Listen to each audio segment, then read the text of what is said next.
श्री अमरनाथ जी की अमर कथा। इस कथा के पहले के 4 अंकों का लिंक डिस्क्रिप्शन बॉक्स में दिया गया है, अतः आप पहले अंक से इस कथा को देख सकते हैं। अब आगे। गर्भ योनि की महिमा। परिक्रमा और प्रणाम कर पहाड़ से उतरते समय मध्य में चलता हुआ मार्ग में जो भी गर्भ योनि है उसमें प्रवेश करे, क्योंकि इसमें एक बार जाने से फिर मनुष्य का पुनर्जन्म नहीं होता। गर्भ योनि से निकलकर अमरावती नदी में प्रवेश करें। अमरावती के दर्शन मात्र से मनुष्य देवता तुल्य हो जाता है। इस नदी के अमृत समान जल में स्नान करके यात्री को चाहिए कि भस्म को अपने शरीर पर मले। देवी, जो मनुष्य पवित्र गर्भ योनि में से निकलकर अमर गुफा को जाता है उसका फिर पुनर्जन्म नहीं होता और फिर वह शिव रूप हो जाता है। देवी, यह बात बिल्कुल सत्य है। हे ईशानी, जब भगवान श्री सदाशिव जी महाराज कैलाश पर्वत पर नृत्य कर रहे थे उस समय नंदी उनकी आज्ञा अनुसार द्वारपाल था। देवता भगवान श्री सदाशिव जी महाराज के दर्शन के लिए आए तो नंदी ने उनको रोका। अब देवताओं तथा नंदी में परस्पर युद्ध होने लगा। नंदी ने भगवान श्री सदाशिव जी महाराज से शिकायत की। भगवान श्री सदाशिव जी महाराज ने नंदी से कहा, तुम दंड धारण करो, देवता तुम्हारा कुछ भी नहीं बिगाड़ सकेंगे। तुम द्वार पर चलो और दीवार बनकर मार्ग में गर्भ योनि को रख दो, देवता उसमें प्रवेश न कर सकेंगे। भगवान श्री सदाशिव जी महाराज की बात सुनकर नंदी ने गर्भगृह के आगे एक बहुत बड़ा पत्थर रख दिया जिसमें कि योनि सदृश्य छिद्र था। हे प्रिय, जो पुरुष जन्म जन्मांतर के पापों से मुक्त होना चाहे वह गर्भ योनि में से निकलकर श्री अमरनाथ जी के दर्शन करे। फिर अमरावती नदी में स्नान कर उसी की भस्म रूप कीचड़ को शरीर पर मलकर और उनसे सफ़ेद होकर थोड़े वस्त्र कोपीन और रेशमी धोती को पहनकर सन्मार्ग प्रदान करो कहते हुए शिव शिव उच्चारण करते हुए क्रोध मोह आदि को त्याग कर पहाड़ पर चढ़े। मनुष्य गुफा में स्थित अमरेश्वर भगवान को नमस्कार करे और प्रभु के चरणों में मन लगाकर भक्ति के साथ इस तरह स्तुति करे। दया कुरु हे दया सागर, हर हर शिव शंकर शंभो। दया कुरु हे दया सागर, हर हर शिव शंकर शंभो। सुधालिंग के दर्शनों से मनुष्य के बाहर व भीतर मैल नष्ट होकर वह शुद्ध तथा पवित्र हो जाता है। अमृत बने हुए सुधालिंग के दर्शनों से, स्पर्श पूजन तथा बंधन से महापापी मनुष्य भी समस्त पापों से छूट जाता है। कलयुग में मुक्ति का इससे बढ़कर दूसरा साधन बिल्कुल नहीं है।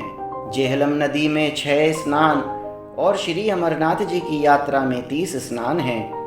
इसके अलावा यहाँ पर देवताओं के 36 स्थान हैं। उन देव स्थानों के दर्शन करने से मनुष्य को शिवधाम की प्राप्ति होती है। इस प्रकार यदि मनुष्य यात्रा करता हुआ रसात्मक लिंग के दर्शन करे तो मोक्ष को प्राप्त होता है, जिससे कि उसको फिर बार बार जन्म मरण का दुख नहीं भोगना पड़ता। अमरेश महादेव। पार्वती जी बोली, प्रभु, जब अमरेश महादेव जी की कथा सुनना चाहती हूँ और यह जानना चाहती हूँ कि महादेव गुहा में स्थित होकर अमरेश क्यों कर या कैसे कहलाए। भगवान श्री सदाशिव जी महाराज ने उत्तर दिया, देवी सुनो, मैं अब अमरनाथ जी के महातीर्थ के संबंध में विस्तार पूर्वक कहता हूँ। इसके सुनने से मनुष्य करोड़ों पापों से छूट जाता है। आदि काल में ब्रह्मा, प्रकृति, अहंकार, स्थावर, जंगल, संसार की उत्पत्ति हुई। इस क्रमानुसार देवता, ऋषि, पितर, गंधर्व, राक्षस, सर्प, यक्ष, भूतगण, कुष्मांड, भैरव, गीदड़, दानव आदि की उत्पत्ति हुई। इस तरह नए प्रकार के भूतों की सृष्टि हुई, परंतु इंद्रादि देवता सहित सभी मृत्यु के वश में हुए थे। देवता भगवान श्री सदाशिव जी महाराज के पास गए और उनकी स्तुति की। देवताओं ने कहा कि हमको मृत्यु बाधा करती है, आप कृपया कोई ऐसा उपाय बतलाए जिससे कि मृत्यु हम लोगों को बाधा ना करे। भगवान श्री सदाशिव जी महाराज ने देवताओं की बात सुनकर कहा, आप लोगों की मृत्यु के भय से मैं रक्षा करूंगा। भगवान श्री सदाशिव ने इस तरह कहकर अपने सिर से चंद्रमा की कला को उतार कर निचोड़ा और देवताओं से कहा, यह आप लोगों की मृत्यु रोग की औषधि है। देवी, इस चंद्रकला के निचोड़ने से पवित्र अमृत की धारा बह निकली और वह धारा अमरावती नदी है। प्रिय, जो अमृत के बिंदु चित्रकला के निचोड़ते समय भगवान श्री सदाशिव जी महाराज के शरीर पर पड़े थे, वह सूख गए और पृथ्वी पर गिर पड़े। गुहा में जो भस्म हैं वह अमृत बिंदु के कण हैं, जो भगवान जी के चंद्रकला के निचोड़ने से शरीर पर और बाद में पृथ्वी पर गिरे थे। हे देवी, भगवान श्री सदाशिव जी महाराज देवताओं को प्रेम दिखाते हुए द्रवीभूत हो गए। देवता भगवान श्री सदाशिव जी महाराज को जल स्वरूप देखकर स्तुति करने लगे और बार बार नतमस्तक होकर नमस्कार करने लगे। तब भगवान श्री सदाशिव जी महाराज ने पुनः अपना यथार्थ स्वरूप उनको दिखाया। इसी कारण प्रत्येक पक्ष में अमृत पिघलता और जमता है। देवी, यह रस कठिन होकर लिंग रूप में परिवर्तित हो गया। लिंग रूप भगवान श्री सदाशिव जी महाराज को फिर द्रवीभूत हुआ देखकर देवता उनको बारंबार नमस्कार करने लगे। भगवान श्री सदाशिव ने बड़ी दयायुक्त वाणी से देवताओं से कहा, हे देवताओं, तुमने मेरा बर्फ का लिंग शरीर इस गुफा में देखा है। इस कारण मेरी कृपा से आप लोगों को मृत्यु का भय नहीं रहेगा। अब तुम यहीं पर अमर होकर शिव रूप को प्राप्त हो जाओ। आज से मेरा यह अनादि लिंग शरीर तीनों लोकों में अमरेश के नाम से विख्यात होगा। देवता इस अमरेश्वर महाराज के लिंग के शरीर को नमस्कार और परिक्रमा करके अपने अपने स्थान को चले गए और सत्ता रूप गुफा में भी रह गए।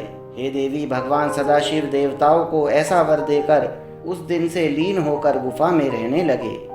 भगवान श्री सदाशिव जी महाराज ने अमृत रूप सोमकला को धारण करके देवताओं की मृत्यु का नाश किया, इसलिए तभी से उनका नाम अमरेश्वर प्रसिद्ध हुआ।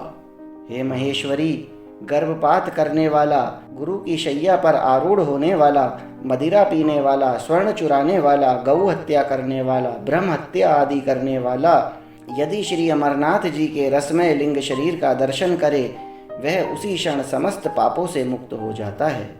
कथा अगले अंक में जारी रहेगी।